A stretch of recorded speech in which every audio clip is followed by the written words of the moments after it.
अस्सलाम वालेकुम everyone, hope that all of you are doing well. आज हम डिस्कस करेंगे फाइनल प्रोजेक्ट बीबीआईटी डिग्री के हवाले से। बीबीआईटी की जो डिग्री होती है उसमें आपके पास जो फाइनल ईयर प्रोजेक्ट है उसके दो कोड्स होते हैं, या तो IT 620 कुछ स्टूडेंट्स को शो हो रहा होगा जिनकी डिग्री जो है वो 2 ईयर है, या जो ओल्ड डिग्री है जिनकी बीबीआईटी की, उनके प्रोजेक्ट के कोड जो है वो IT 620 है।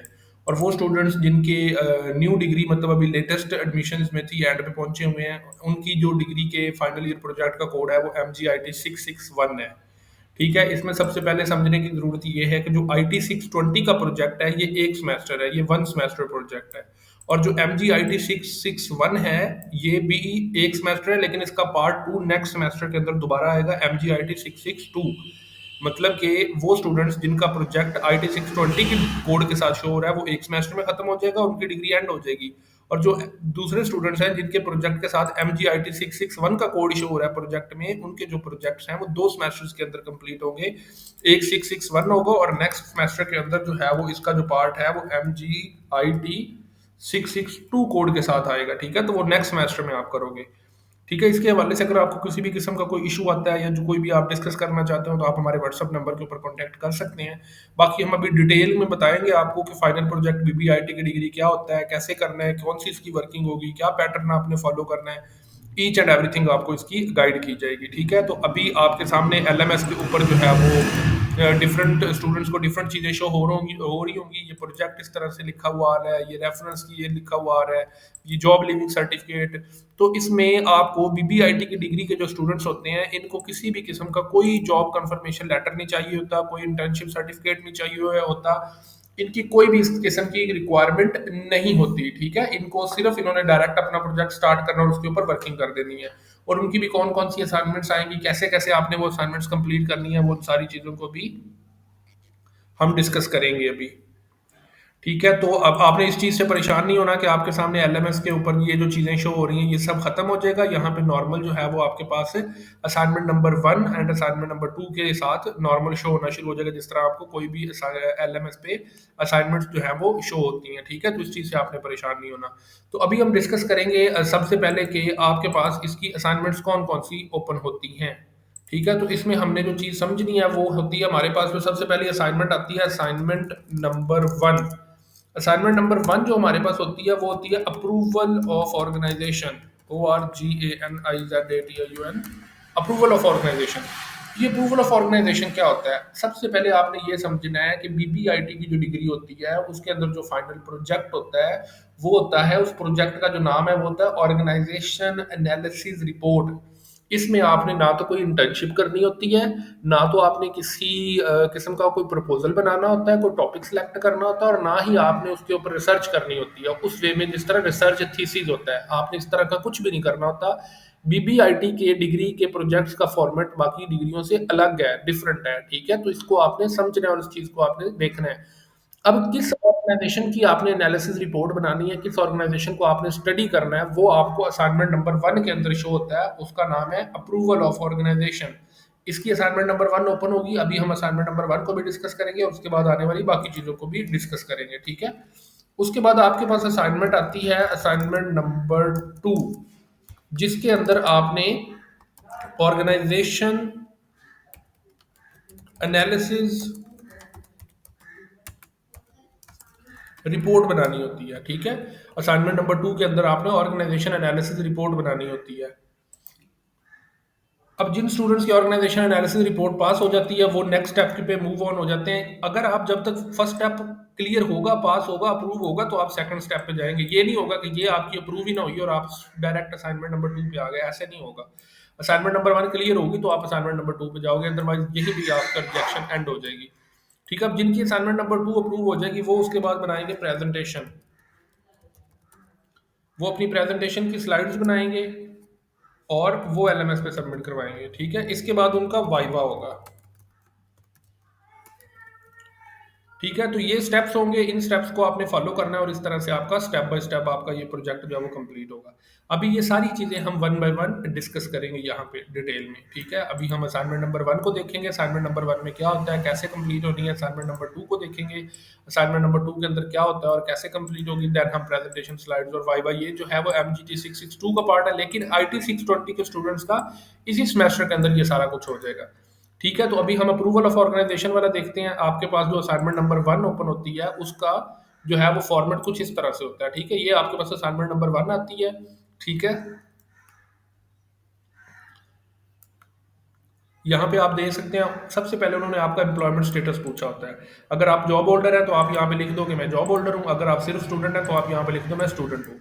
उसके बाद आ जाता है जी name of the selected organization. आपने किस ऑर्गेनाइजेशन में इंटर्नशिप करनी है, सॉरी आपने किस ऑर्गेनाइजेशन को सिलेक्ट किया है जिसके ऊपर आपने ऑर्गेनाइजेशन एनालिसिस रिपोर्ट बनानी है। ठीक है, तो आपने उसका यहाँ पे नाम लिखना है। ये ऑर्गेनाइजेशन अब कोई भी हो सकती है, कोई बैंक हो सकता है, कोई कंपनी हो सकती है, कोई टेक्सटाइल मिल हो सकती है, कोई फूड की बड़ी कंपनी हो सकती है, नेस्ले हो सकती है, एग्रो फूड्स हो सकती है, इस तरह की कोई भी कंपनी, कोई भी पार्ट्स ऑटोमोबाइल्स कंपनी, कोई भी कंपनी जिसको आप स्टडी करना चाहते हो वो यहाँ पे हो सकती है। ठीक है, अब आपने यहाँ पे कंपनी का नाम लिख देना है। ठीक है, उसके बाद नेक्स्ट आपने उस कंपनी का सेक्टर लिखना है कि वो कंपनी कौन से सेक्टर में आती है। बैंक था, बैंकिंग सेक्टर में आएगा। कोई फूड नेस्ले होगा, फूड सेक्टर में आएगा।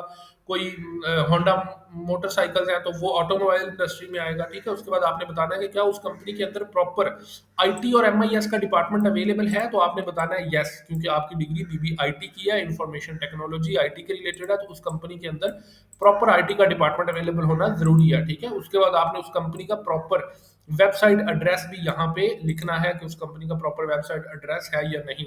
ठीक है, उसके बाद एक और यहाँ पे कॉलम बना हुआ होता है, वो आपसे पूछते हैं कि क्या वो कंपनी जो है वो स्टॉक एक्सचेंज के ऊपर लिस्टेड है। स्टॉक एक्सचेंज के ऊपर लिस्टेड हो तो आपने बताना है कि यस ये स्टॉक एक्सचेंज के ऊपर कंपनी लिस्टेड है। ठीक है, वो भी आप यस में इस तरह करके लिखते हो। ठीक है, ये आपकी असाइनमेंट नंबर 1 होती है, आप उसको सेव करते हो और सबमिट कर देते हो। फिर इसका रिजल्ट आता है, फिर आपको पता चलता है कि आपकी कंपनी जो है वो अप्रूव हो गई है या रिजेक्ट हो गई है। अप्रूव हो गई हो तो देन आप असाइनमेंट नंबर 2 वाले स्टेप पे आ जाते हो, वो होती है ऑर्गेनाइजेशन एनालिसिस रिपोर्ट। ठीक है, अभी हम ऑर्गेनाइजेशन एनालिसिस रिपोर्ट का प्रॉपर एक फॉर्मेट होता है, उस फॉर्मेट को डिस्कस करेंगे। देन हम उस ऑर्गेनाइजेशन एनालिसिस रिपोर्ट को डिस्कस करेंगे। ठीक है, अब हमारे पास जो ऑर्गेनाइजेशन एनालिसिस रिपोर्ट होती है, format of organisation analysis report, ये उसका फॉर्मेट है। अभी हम ये पूरा फॉर्मेट डिस्कस करेंगे, देन उसके बाद हम इसकी आपको एक बनी हुई ऑर्गेनाइजेशन एनालिसिस रिपोर्ट भी दिखाएंगे। ठीक है, यहाँ पे आपके पास सबसे पहले टाइटल पेज होता है। ठीक है, उसमें आपने टाइटल पेज बनाना होता है, आपने नेम ऑफ ऑर्गेनाइजेशन लिखना होता है, किस ऑर्गेनाइजेशन आपकी जो अप्रूव हुई थी असाइनमेंट नंबर 1 में। उसके बाद आपने name of the student ID session ये सब कुछ लिखना होता है। देन उसके बाद आपने डेट ऑफ फाइनल रिपोर्ट लिखना होता है। देन आपने नेम ऑफ यूनिवर्सिटी लिखना होता है। फिर आपने वीयू लोगो लगाना होता है। इस तरह से आप ये सारी चीजें मेंशन करते हो। देन उसके बाद आप लेटर ऑफ अंडरटेकिंग पे आ जाते हो। फिर आपने लेटर ऑफ अंडरटेकिंग लगाना होता है। लेटर ऑफ अंडरटेकिंग जो होता है ये भी मैं आपको दिखा देता हूँ। लेटर ऑफ अंडरटेकिंग आपके पास इस तरह से होता है। ठीक है, ये आपके पास एक लेटर होता है जो कि आपके डाउनलोड सेक्शन में अवेलेबल हो। अगर किसी को चाहिए हो तो हमें व्हाट्सएप पे कॉन्टैक्ट कर ले, हम आपको प्रोवाइड कर देंगे। ठीक है, ये वाला आपके पास एक पेज होता है, इसका आपने प्रिंट निकलवाना होता है। स्टूडेंट ने खुद इसका प्रिंट निकलवाना होता है और इसको बाई हैंड स्टूडेंट ने फिल करना होता है। अपना नाम लिखना होता है, स्टूडेंट ने अपनी एलएमएस आईडी लिखनी होती है, यहाँ पे स्टूडेंट ने अपना नेम लिखना होता है, यहाँ पे स्टूडेंट ने अपने सिग्नेचर करने होते हैं और डेट लिखनी होती है जिस डेट को वो फिल कर रहा है। ठीक है, और इसको बाद में आपने पिक्चर बना के या स्कैन करके अपनी वर्ड की फाइल के अंदर पेस्ट करना होता है। कहाँ पे पेस्ट करना होता है? जहाँ पे आपने टाइटल पेज लगाया होता है उससे अगले पेज के ऊपर। ठीक है, उसके बाद आप डेडिकेशन लिखते हो कंप्लीट, फिर उसके बाद आप एक्नॉलेजमेंट कंप्लीट लिखते हो। ठीक है, उसके बाद आप अपनी पूरी रिपोर्ट की एग्जेक्टिव समरी लिखते हो।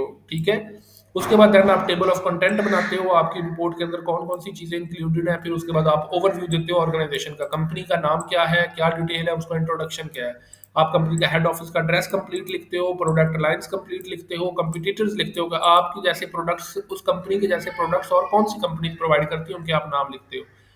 ठीक है, उसके बाद आपके पास आ जाता है जी analysis of information technology function of the organisation. ठीक है, उसके बाद आप ये वाली कंप्लीट इसकी हेडिंग लिखते हो। उसके बाद आपने उस कंपनी के आईटी और एमआईएस डिपार्टमेंट का इंट्रोडक्शन लिखना होता है। यहाँ पे इंट्रोडक्शन में आपने ब्रीफ उसकी डिटेल बतानी होती है, पर्पस एंड रेलेवेंस बतानी होती है, कनेक्शन, ये आपने हेडिंग्स देनी है। ये मेन हेडिंग, उसके बाद नीचे ये 3 सब हेडिंग्स। अब हर हेडिंग के नीचे आपने तकरीबन 7 से 8 लाइनें लिखनी है, हर हेडिंग के नीचे 7 से 8। ठीक है, ये मेन हेडिंग, सब हेडिंग, सब हेडिंग के नीचे 7 से 8 लाइनें। फिर ये, फिर उसके बाद आपने डिपार्टमेंटल स्ट्रक्चर बनाना होता है। IT infrastructure and system overview उसकी, ये सारी चीज़ों को आपने वन बाय वन डिस्कस करना होता है। वो कंपनी कैसे-कैसे काम कर रही है, क्या उसके अंदर ये चीज़ें अवेलेबल है। स्ट्रैटेजिक रोल एंड अलाइनमेंट के बारे में आपने बात करनी होती है। उसके बाद decision making and data management के ऊपर आप डिस्कस करते हो। देन आप टेक्नोलॉजी अडॉप्शन एंड इनोवेशन के ऊपर सारी बात करते हो कि वो कंपनी टेक्नोलॉजी अडॉप्शन कैसे कर रही है, इनोवेशन कैसे कर रही है। उस कंपनी की सिक्योरिटी, प्राइवेसी एंड कंप्लायंसेस कौन-कौन सी हैं। उस कंपनी में चैलेंजेस एंड लिमिटेशंस कौन-कौन से फेस करना पड़ रहे हैं। रिलेट ये जो हेडिंग मेन चल रही है, ये आईटी डिपार्टमेंट, ये सारा कुछ आपने आईटी डिपार्टमेंट के रिलेटेड लिखना है। ये चैलेंजेस और लिमिटेशन आईटी डिपार्टमेंट के लिखने हैं। ठीक है? इन सारी हेडिंग्स को आपने वन बाय वन 3-3, 4-4, 5-5 लाइनों के अंदर डिटेल में बताना है। उसके बाद इंटर डिपार्टमेंटल कोलैबोरेशन क्या है आईटी डिपार्टमेंट के, रिकमेंडेशंस कौन सी आप करोगे आईटी डिपार्टमेंट को, कंक्लूजन आप लिखोगे आईटी डिपार्टमेंट के अंदर। ठीक है? अब यहाँ पे एक बात नोटिस करने वाली है कि जो स्टूडेंट एमजीआईटी 661 के हैं, उन्होंने सिर्फ अपनी रिपोर्ट यहाँ तक बनानी है। ठीक है? कंक्लूजन वाले पोर्शन तक। लेकिन जो आईटी 620 के स्टूडेंट्स हैं, जिनका एक ही सेमेस्टर में कंप्लीट होना है, वो इसको आगे भी लेके चलेंगे। वो क्रिटिकल एनालिसिस को भी करेंगे। वो उस कंपनी के बारे में ओवरऑल क्रिटिकल एनालिसिस बताएंगे कि वो कंपनी किस तरह से क्रिटिकल एनालिसिस से गुजर रही है। उन्होंने आगे पेस्ट एनालिसिस को भी करना है। पेस्ट एनालिसिस के अंदर 4 फैक्टर्स होते हैं। पॉलिटिकल होता है, कंपनी का पॉलिटिकल बैकग्राउंड क्या है, कंपनी का इकोनॉमिक फैक्टर्स किस तरह इफेक्ट कर रहे हैं, कंपनी को सोशल फैक्टर्स किस तरह इफेक्ट कर रहे हैं, कंपनी को टेक्नोलॉजिकल फैक्टर्स किस तरह इफेक्ट कर रहे हैं। आपने ये सारी चीजें वन बाय वन उस कंपनी के बारे में मेंशन करनी है। कंपनी के स्वॉट एनालिसिस के बारे में आपने बताना है, कंपनी की स्ट्रेंथ कौन सी है, कंपनी की वीकनेस कौन सी है, कंपनी को अपॉर्चुनिटीज कौन सी है, कंपनी को थ्रेट्स कौन से करना पड़ रहे हैं।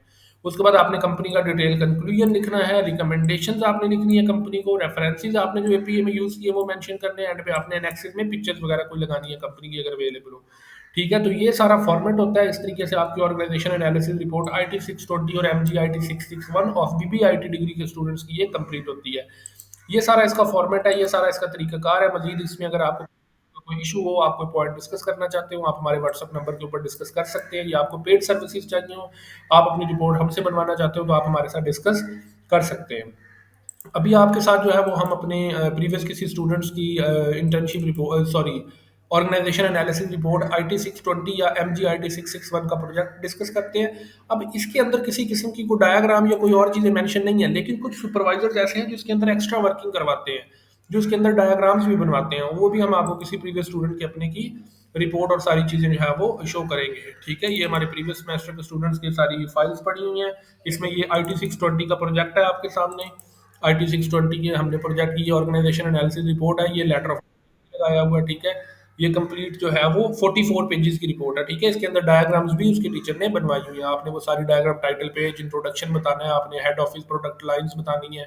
ठीक है? ये इस तरह की आपकी डायग्राम्स आएंगी, ये आपका हायरार्की चार्ट आएगा। ठीक है? तो ये सारी डायग्राम्स भी आपने इस तरीके से अपनी रिपोर्ट, ये सारे सुपरवाइजर जो है वो डायग्राम्स नहीं बनवाते, 2-3 सुपरवाइजर्स हैं जो डायग्राम्स बनाते हैं, तो आपने वो डायग्राम्स बनानी है, अपनी रिपोर्ट को कंप्लीट करना है इस तरीके से डायग्राम सारी अपनी बना के। और जिन डायग्राम्स नहीं बनानी, उन स्टूडेंट्स को फायदा हो जाएगा, उनके लिए काम ज़्यादा मुश्किल नहीं होगा, तो वो इजीली सिर्फ रिटन वर्क करके ही अपने प्रोजेक्ट्स को क्लियर कर लेंगे। आप अगर आपको बनाते हुए किसी किस्म का कोई इशू आता है, या आप कोई भी पॉइंट डिस्कस करना चाहते हैं, कल को आपको कोई प्रॉब्लम होती है, तो आप हमारे साथ इन सारी चीज़ों को लेके डिस्कस कर सकते हैं। ठीक है? और अगर आपको इन सब के हवाले से हमारी पेड सर्विसेज चाहिए हो, तो आप हमारे व्हाट्सएप नंबर के ऊपर भी डिस्कस कर सकते हैं। इसके अलावा मजीद अगर आप हमारे प्रीवियस सेमेस्टर के स्टूडेंट्स के रिजल्ट्स देखना चाहते हो, जिनके हमने पिछले सेमेस्टर के अंदर प्रोजेक्ट्स और इंटर्नशिप रिपोर्ट्स और आईटी के सारी वर्किंग की थी, तो वो रिजल्ट्स भी आप हमारे देख सकते हो। ठीक है? ये सारी डिग्रीज के पिछले सेमेस्टर के हमारे स्टूडेंट्स के रिजल्ट है। इसमें ऑल डिग्रीज के मिक्स रिजल्ट पड़े हुए हैं। इसमें आईटी के भी हैं, कॉमर्स के, बिजनेस के, ठीक है, मास कम्युनिकेशन के, सारी डिग्रीज के रिजल्ट्स इसके अंदर, ये सोशियोलॉजी के रिजल्ट्स हैं,